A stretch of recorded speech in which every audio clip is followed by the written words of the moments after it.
ನಮಸ್ತೆ, ನನ್ನ ಹೆಸರು ಡಾಕ್ಟರ್ ಶಿಲ್ಪಾ ಗುಪ್ತಾ. ಇವತ್ತು ಬಂದ್ಬಿಟ್ಟು ಸ್ಕ್ಯಾನ್ ಅಂದರೆ ಪ್ರೆಗ್ನೆನ್ಸಿ ಸ್ಕ್ಯಾನ್ ಯಾವಾಗ ಮಾಡಿಸ್ಬೇಕು, ಅದ್ರದ್ದು ಇಂಪಾರ್ಟೆನ್ಸ್ ಏನು ಅಂತ ತಿಳ್ಕೊಳ್ಳೋಣ. ಸೊ ಎಲ್ಲರಿಗೂ ಡೌಟ್ ಇರುತ್ತೆ, ನಮ್ಮ ಮನೇಲಿ ಹೇಳಿದ್ರು ಸ್ಕ್ಯಾನ್ ಮಾಡಿಸ್ಕೊಬಾರ್ದು, ಪ್ರೆಗ್ನೆನ್ಸಿಯಲ್ಲಿ ಸ್ಕ್ಯಾನ್ ಒಳ್ಳೇದಲ್ಲ, ಈ ಥರ ತುಂಬ ಜನ ಕೇಳ್ತಾರೆ. ಬಟ್ ಈ ಸ್ಕ್ಯಾನ್ ಬಂದ್ಬಿಟ್ಟು ಸೌಂಡ್ ವೇವ್ಸು, ಇದರಲ್ಲಿ ಯಾವುದೇ ಥರದ್ದು ಎಕ್ಸ್ರೇ ಎಕ್ಸ್ಪೋಷರ್ ಇರೋದಿಲ್ಲ. ಸೊ ಇದು ತುಂಬಾ ಸೇಫಾಗೇ ಇರುತ್ತೆ. ಆಲ್ಮೋಸ್ಟ್ 30 ಇಯರ್ಸಿಂದನೂ ಸ್ಕ್ಯಾನ್ ಮಾಡ್ತಾ ಇದ್ದಾರೆ. ಇದರಲ್ಲಿ ಸೈಡ್ ಎಫೆಕ್ಟ್ಸ್, ಶಾರ್ಟ್ ಟರ್ಮ್ ಅಥವಾ ಲಾಂಗ್ ಟರ್ಮ್ ಸೈಡ್ ಎಫೆಕ್ಟ್ಸ್ ಏನೂ ಇರೋದಿಲ್ಲ. There are 2 types. ಒಂದೇನು ವೆಜಿನಲ್ ಸ್ಕ್ಯಾನ್ ಇರುತ್ತೆ, ಇನ್ನೊಂದು ಅಬ್ಡಾಮಿನಲ್ ಸ್ಕ್ಯಾನ್ ಇರುತ್ತೆ. ಸೊ ಯಾವಾಗ ಮಾಡಿಸ್ಕೊಂಡ್ರೆ ಬೆಟರ್ ಇರುತ್ತೆ ಪ್ರೆಗ್ನೆನ್ಸಿ ಸ್ಕ್ಯಾನ್ ಅಂತಂದರೆ 6 weeks to 8 weeks in between ಮಾಡಿದಾಗ ತುಂಬಾ ಬೆಟರ್ ಇರುತ್ತೆ.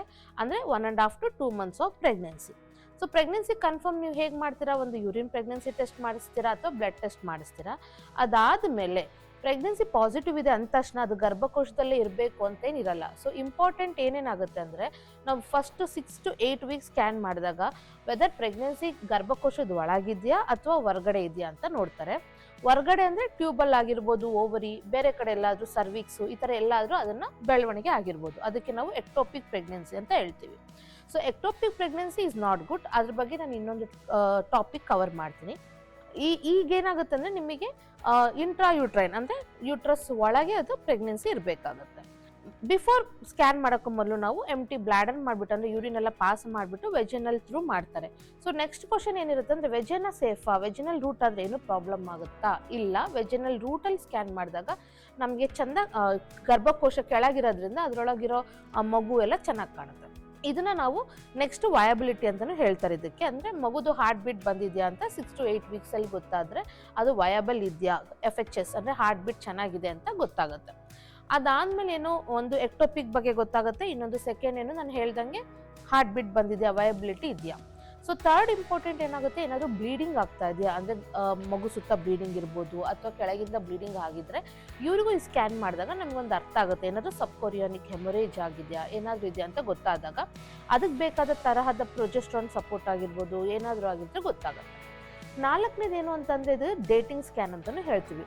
ಒಬ್ಬೊಬ್ರಿಗೆ ನಿಮಗೆ ಗೊತ್ತಿರುತ್ತೆ, ಇರ್ರೆಗ್ಯುಲರ್ ಪೀರಿಯಡ್ಸ್ ಇರುತ್ತೆ, ಅವರಿಗೆ ಯಾವಾಗ ಪ್ರೆಗ್ನೆಂಟ್ ಆಗಿದ್ದಾರೆ ಯಾವಾಗ ಅಂತ ಗೊತ್ತಿರಲ್ಲ. ಇವರಿಗೆ ನಾವು ಡೇಟಿಂಗ್ ಸ್ಕ್ಯಾನ್ ಮಾಡಿದಾಗ ಇದರಿಂದ ನಮಗೆ ಡೆಲಿವರಿ ಡೇಟ್ ಏನಾಗಿರ್ಬೋದು ಅಥವಾ ನೆಕ್ಸ್ಟ್ ಸ್ಕ್ಯಾನಿಗೆ ಇಂಟರ್ವಲ್ ಗ್ರೋತ್ ಹೇಗಿದೆ ಅಂತಲೂ ಗೊತ್ತಾಗುತ್ತೆ. ಅದಕ್ಕೆ ಇದು 6 to 8 ವೀಕ್ಸ್ ಸ್ಕ್ಯಾನಿಗೆ ಡೇಟಿಂಗ್ ಸ್ಕ್ಯಾನ್ ಅಂತಲೂ ಗೊತ್ತಾಗುತ್ತೆ. ಮತ್ತು ಇನ್ನೊಂದು ಪಾಯಿಂಟ್ ಏನಾಗುತ್ತೆ ಅಂದಾಗ, ಸ್ಕ್ಯಾನ್ 6 to 8 ವೀಕ್ಸ್ ಮಾಡಿದಾಗ ಸಿಂಗಲ್ ಇದೆಯಾ ಅಥವಾ ಟ್ವಿನ್ಸ್ ಇದೆಯಾ ಅಥವಾ ಅದಕ್ಕಿಂತ ಜಾಸ್ತಿ ಇದೆಯಾ ಮಗು ಅಂತಲೂ ಗೊತ್ತಾಗುತ್ತೆ. ಇದನ್ನು ತುಂಬಾ ಇಂಪಾರ್ಟೆಂಟು, ಯಾಕಂದರೆ ಅದರದ್ದೇ ಆದ ಹಾರ್ಮೋನ್ಸ್ ಲೆವೆಲ್ ಎಲ್ಲ ಚೇಂಜಸ್ ಆಗುತ್ತೆ. 2 ಮಗುದು ಹಾರ್ಟ್ ಬೀಟ್ ಇದೆಯಾ ಅಥವಾ 3 ಅಥವಾ 4 ಇದ್ರೆ ಏನು ಮಾಡಬೇಕು, ಈ ಥರನೂ ಎಲ್ಲ ಇರುತ್ತೆ. ಅದ್ರ ಜೊತೆಗೆ ಕೊರಿಯಾನಿಸಿಟಿ ಅಂತಲೂ ಹೇಳ್ಬೋದು, ಅಂದರೆ ಒಂದೇ ಪ್ಲಾಸೆಂಟಾಯಿಂದ ಬಂದಿದೆಯಾ, 2 ಪ್ಲಾಸೆಂಟಾಯಿಂದ ಟ್ವಿನ್ಸ್ ಬಂದಿದೆಯಾ, ಇದೆಲ್ಲ ಗೊತ್ತಾದಾಗ ನಮಗೆ ಫರ್ದರ್ ಸ್ಕ್ಯಾನಿಗೆ ಬೇಸಿಕ್ ಸ್ಕ್ಯಾನ್ ಒಂದು ಇದ್ದಾಗ ಅದ್ರ ಜೊತೆಗೆ ಫರ್ದರ್ ಸ್ಕ್ಯಾನಿಗೆ ನಾವು ಕೋರಿಲೇಷನ್ ಮಾಡ್ಕೊಂಡು ಹೋಗ್ತೀವಿ. ಮತ್ತೊಬ್ಬೊಬ್ರು ಇದನ್ನು ಕೇಳಿರ್ಬೋದು, ಗರ್ಭಕೋಶದ ಗಡ್ಡೆ ಏನಾದರೂ ಇದೆಯಾ, ಓವರಿಯನ್ ಸಿಸ್ಟ್ ಇದೆಯಾ ಅಥವಾ ಏನಾದರೂ ಟ್ಯೂಮರ್ಸ್ ಇದೆಯಾ, ಇದನ್ನು ನಾವು 6 to 8 ವೀಕ್ಸ್ ಸ್ಕ್ಯಾನಲ್ಲಿ ಗೊತ್ತಾಗುತ್ತೆ. ಸೊ ಫಸ್ಟ್ ಸ್ಕ್ಯಾನ್ ಯಾವಾಗಲೂ ಪ್ರೆಗ್ನೆನ್ಸಿ ಇದ್ದಾಗ 6 to 8 ವೀಕ್ಸ್ ಡೆಫಿನೆಟಾಗಿ ಬೇಕೇ ಬೇಕಾಗುತ್ತೆ. ಕೆಲವೊಬ್ಬರಿಗೆ ಲೆಸ್ ದೆನ್ 6 ವೀಕ್ಸ್ ಇದ್ದಾಗಲೂ ನಾವು 5 ವೀಕ್ಸ್ಗೆಲ್ಲ ಸ್ಕ್ಯಾನ್ ಮಾಡ್ತೀವಿ. ಯಾವಾಗ ಅವ್ರದ್ದು IVF ಕನ್ಸೆಪ್ಷನ್ ಆಗಿರ್ಬೋದು ಅಥವಾ ಪ್ರೀವಿಯಸ್ ಎಕ್ಟೋಪಿಕ್ ಪ್ರೆಗ್ನೆನ್ಸಿ ಆಗಿರ್ಬೋದು, ಪ್ರೀವಿಯಸ್ ಅಬಾರ್ಷನ್ ಇದ್ದಾಗ ಇವ್ರಿಗಿನ್ನೂ ಅರ್ಲಿನೂ ಸ್ಕ್ಯಾನ್ ಮಾಡೋ ಚಾನ್ಸಸ್ ಇರುತ್ತೆ. ಸೊ ಸ್ಕ್ಯಾನ್ ಬಗ್ಗೆ ಏನಾದರೂ ಡೌಟ್ ಇದ್ದರೆ ನಮಗೆ ಕಮೆಂಟ್ ಮಾಡಿ, ವಿ ವಿಲ್ ಅಪ್ರೋಚ್.